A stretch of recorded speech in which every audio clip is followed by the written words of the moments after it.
देखो आम सरकार अभिमुख्य पूरा स्पष्ट आमर पशु संपद विकास और गोमातार विकास में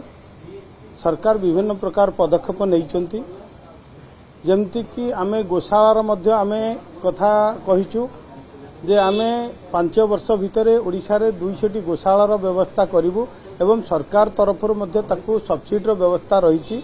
जो माने कि अप टू 150 गाई पर्यंत 52 लाख पर्यंत कंस्ट्रक्शन पाई आमे सब्सिडी व्यवस्था करछु एवं जो माने गोशाला करिवे एवं से गोमाता मानकर दैनिक खाद्यर व्यवस्था मध्य सरकार करबा पाई दिन को 54 टंकार व्यवस्था करा जायछि जा फलर कि आमर जो विभिन्न ग्रामांचल रे मध्य ए गोशाला एवं गोपालनर अधिक अधिक विकास करबा पाई एवं ग्रामांचल रे जदि आमे देखिबा चाष पर गोपालन होछि जो गोटे लाभजनक आमर व्यवसाय कहले अच्युत हब नाही एही दिगर मध्य ग्रामांचल युवक मानक महिला मानक सशक्त करबा पाई स्वावलंबी करबा पाई आर्थिक विकास क्षेत्र मध्य गोपालन सहयोग करि पारिबो तेणु आमे सरकार तरफ सब्सिडी व्यवस्था मध्य गोपालन दिगरे करा जायछि जेमति साधारण वर्ग को 40% एवं एससी एसटी हरिजन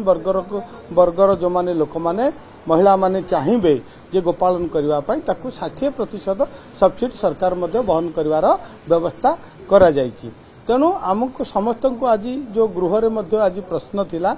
जे आमर दुग्ध मिशन बन्या जो रही दुग्ध उत्पादन क्षेत्र में मध्य ओडिशा को आग को नेबा पाई सरकार विभिन्न पदक्षेप वर्तमान नौचंती जेमती कहली कि गोपालन एवं आमर घास चाष पई मध्य सब्सिडी करा जायछि एवं ग्रामांचल रे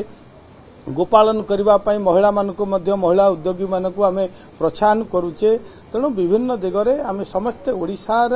को जदि कृषि पर आमे जदि देखिबा जो जेमती गोटे मिश्रण चाष कृषि गोपालन एवं आपनकर मत्स्य चाष एई दिगरे मध्य सरकार प्रोत्साहन वर्तमान दउचंती।